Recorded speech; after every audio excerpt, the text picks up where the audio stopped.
One of the afternoon jock, he had to work over because the nighttime jock didn't show up. So he was going, hey, this is Nancy Woodham. Hey, you want a job? You looking for a job? We use a DJ. Come on in. We're taking applications. So I went in, dressed the part, and hey, Mr. Segura, and this and that. And so he said, okay, come back next week. And they trained me like a Monday night, Tuesday night, Thursday night, and I was on the air Saturday. But the reason I'm smiling is because after many years, and Dan and I, of course, were working together, we're good friends. He goes, dude, when I was talking on the radio, I was joking.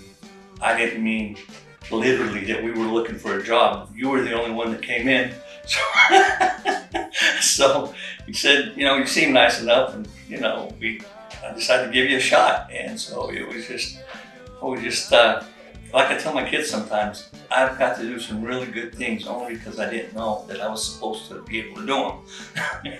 Yeah. So wow. he was joking about it. Dude, I was joking, and you walked in and actually applied. So It was meant to be. Yeah, I knew the music, and I took some speech courses at Idaho State University, and so I figured I could do it. The only thing that was missing was my Spanish, but I worked around it. It was you wanted to. Everything was in English. You had to learn English, and that's what we communicated. And I didn't really have. There were maybe one or two people that spoke the Spanish, and my age kids.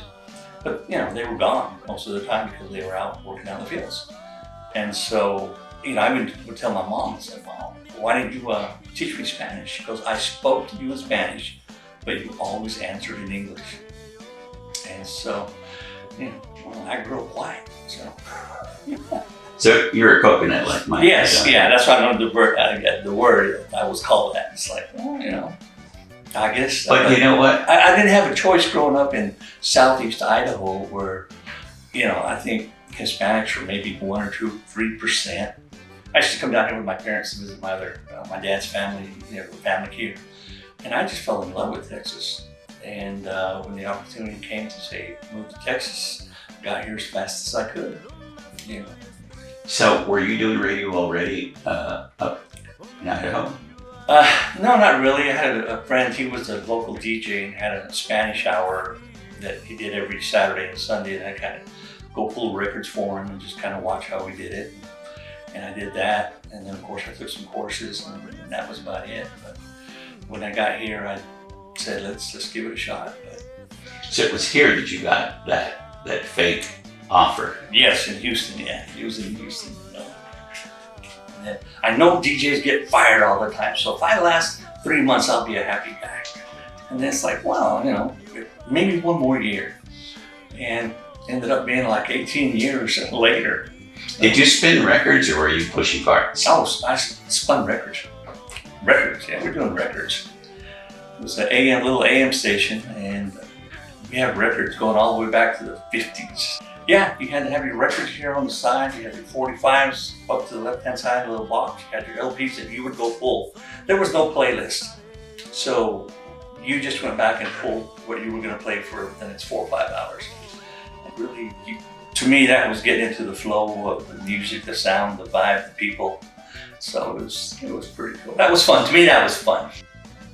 Where I was at, we had the little studio. It was about, encompassed this much space. And then in the back, you had, the record, and there was a little window. And you always hear a knock on the window. I don't know how people knew to go knock on the window. And they'd come in and say, hey man, you play some good music. Here's some barbecue chicken we made. And, here's some fajitas. And, just say hello to us. And so it's like you were invited to people's backyard barbecues. And you felt that. And, they felt part of what was going on. So everything's cyclical.